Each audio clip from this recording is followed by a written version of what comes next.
Beleza, gente, vamos lá para a resolução da prova de Química da segunda fase do vestibular da FUVEST. Então, tá aí a primeira questão aí para você, né? A primeira questão aí, junto com a segunda questão, foram as questões mais simples aí da prova, né? As questões mais simples, claro, lembrando para o nível da segunda fase da FUVEST, né? Não que tenham sido questões fáceis. Então, vamos lá. Primeira, devido à toxicidade do mercúrio, em caso de derramamento desse metal, costuma se espalhar enxofre no local para removê-lo. Mercúrio e enxofre reagem gradativamente formando sulfeto de mercúrio. Para fins de estudo, a reação pode ocorrer mais rapidamente se as duas substâncias forem misturadas no almofariz. Usando esse procedimento, foram feitos dois experimentos. No primeiro, 5 gramas de mercúrio e 1 grama de enxofre reagiram, formando 5,8 gramas do produto, sobrando 0,2 gramas de enxofre. Então, para você que já está ligado aí, né, essa sobra é o excesso, ok? No segundo experimento, 12 gramas de mercúrio e 1,6 gramas de enxofre forneceram 11,6 gramas do produto, restando 2 gramas de mercúrio. Olha lá, mercúrio aqui, excesso, beleza? Então vamos lá. Item A. Mostre que os dois experimentos estão de acordo com a lei da conservação da massa, lei de Lavoisier, e a lei das proporções definidas, lei de Proust. Beleza. Tá lá, reação no início, mercúrio e enxofre, tá? Dando produto, né? A gente não sabe qual dos produtos então vai ser o formado. A princípio, dando mercúrio e enxofre também como excesso, tá legal? No experimento 1, 5 gramas de mercúrio, 1 grama de enxofre. O produto 5,8 gramas e o enxofre em excesso, ele falava lá para você, ó, 0,2 gramas, tá aí, ó, 0,2 gramas de enxofre em excesso, ok? No experimento 2, 12 gramas de mercúrio e 1,6 gramas de enxofre. O produto 11,6 gramas. O excesso dessa vez era o mercúrio, tá certo? Então, no item A, ele pedia para você verificar se os dois experimentos estão de acordo com essas leis aí, a lei de Lavoisier e a lei de Proust. Bom, a lei de Lavoisier, amiguinho, facinho você lembrar, né? Lei de Lavoisier, a massa dos reagentes, está aqui, ó, massa dos reagentes igual a massa dos produtos, né? No experimento 1, 5 gramas de reagente mercúrio, 1 grama de enxofre, 5,8 gramas de produto mais 0,2 gramas. Você comprovou que aqui você tem 6 gramas, né? 5,8 mais 0,2. E aqui você também tem 6 gramas, 5 gramas de mercúrio mais 1 grama de enxofre.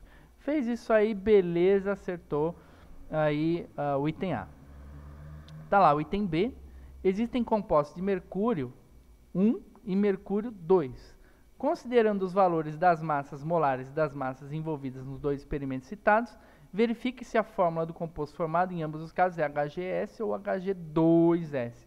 Mostre os cálculos. Ele fornecia aí a massa molar para você, né? Tá aí a massa molar do mercúrio, massa molar do enxofre em gramas por mol, tá certo? Bom, bastava você verificar, então, para você saber se a fórmula é uma fórmula aí, no caso HGS ou HG2S, você deveria verificar a proporção. Você vê que aqui no HGS a proporção é 1 de mercúrio para 1 de enxofre. E no HG2S são 2 de mercúrio para 1 de enxofre.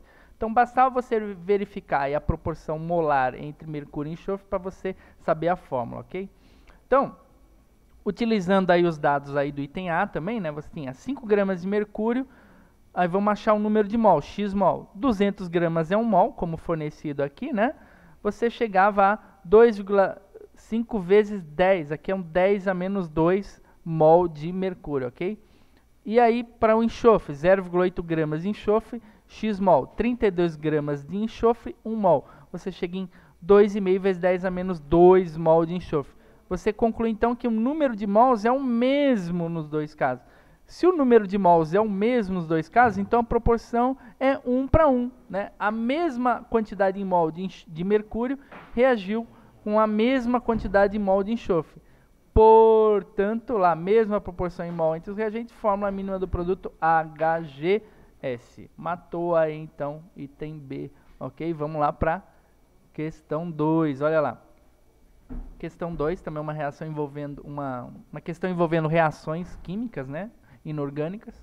Um dos métodos industriais de obtenção do zinco, a partir da blenda de zinco, sulfeto de zinco, né, envolve 4 etapas em sequência. Primeiro, aquecimento do minério com oxigênio do ar atmosférico. resultando na formação de óxido de zinco e dióxido de enxofre. Segundo, tratamento com carvão a alta temperatura do óxido de zinco, resultando na formação de zinco e monóxido de carbono. Terceiro, resfriamento do zinco formado, que é recolhido no estado líquido. Quarto e último, purificação do zinco por destilação fracionada. Ao final da destilação, o zinco líquido é despejado em moldes nos quais solidifica. Vamos então lá para o item A, já está aí na sua tela. Represente por meio de equação química balanceada sempre, né, a primeira etapa do processo. Bom, se você voltar lá na primeira etapa, qual que é a primeira etapa? Aquecimento do minério com oxigênio. Qual é o minério? Sulfeto de zinco com oxigênio do ar atmosférico, O2. Resultando, portanto, são os pródutos. Quem são os pródutos? Óxido de zinco e dióxido de enxofre. Voltando lá então na nossa resposta, olha lá, o minério sulfeto de zinco mais oxigênio do ar, dando aí o quê? Tem uma setinha aqui, tá bom, amiguinho? Dando oxigênio, né, óxido de zinco mais o dióxido de enxofre. Gente, balanceando aí por tentativa, você deveria começar ou pelo zinco ou pelo enxofre, né? Tá certo? Lembrando que aqui, como você tem um zinco e aqui também um zinco, os coeficientes devem ser os mesmos. Olha aqui, ó, 2 e 2. Para o enxofre, ó, você tem 2 enxofres, 2 enxofres. O oxigênio era o mais complicadinho aí, por isso que a gente colocou esses coeficientes diferentes de 1. 2 aqui de oxigênio, tá vendo? 2 oxigênios. E aqui, ó, tem 2 vezes 2, você tem 4 oxigênios. 4 oxigênios aqui mais 2 são 6. Você então deveria completar com 3 oxigênios, ok? Tá aí.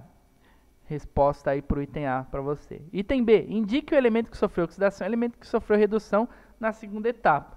Então você deveria ir lá na segunda etapa, olha lá, segunda etapa, tratamento com carvão. O que é o carvão? Carbono.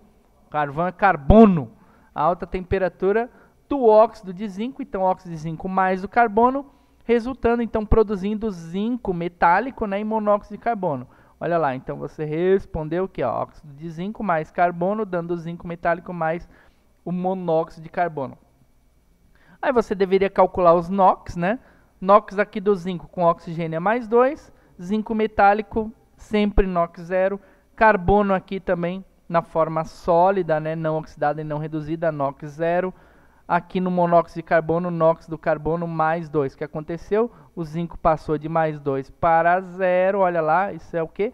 Redução. O carbono, NOx 0, né? Está na forma de substância simples, NOx 0. Passou para mais 2 aqui, ó. O que é isso? Oxidação. Perdeu elétrons. O zinco sofreu redução, recebeu elétrons. Está aí na sua tela aí do seu lado aí, tá ok? Isso foi, então, o item B. Item C, aí, para terminar, uma prova meio longa, né? 3 itens aí na maioria das questões. Indique para cada mudança de estado físico que ocorre na etapa 4 se ela é exotérmica ou endotérmica. Essa aqui era tranquila, né, gente? Destilação fracionada, você precisava lembrar que o primeiro passo é a ebulição do elemento que você quer purificar, ebulição do zinco, tá? Então, zinco sólido, desculpa, aí tá um E, mas é um S, tá? Zinco sólido, dando zinco gasoso. Esse é um processo endotérmico. Por quê? Você vai ter a ebulição, processo endotérmico, porque você vai ter o requerimento de calor aí para ocorrer a ebulição do zinco. Depois a condensação, você tem um processo exotérmico, né? Porque o zinco no estado sólido, o zinco no estado líquido tem uma menor energia que no estado gasoso. Então, processo exotérmico. Solidificação do zinco nos moldes, né? O que você vai ter aí? Processo também exotérmico, porque o zinco vai passar do estado líquido para o estado sólido, portanto, ΔH menor que 0, processo exotérmico, ok? Então, aí foram aí as duas primeiras questões, o primeiro bloco, a gente volta já já. Passou do tempo? Não?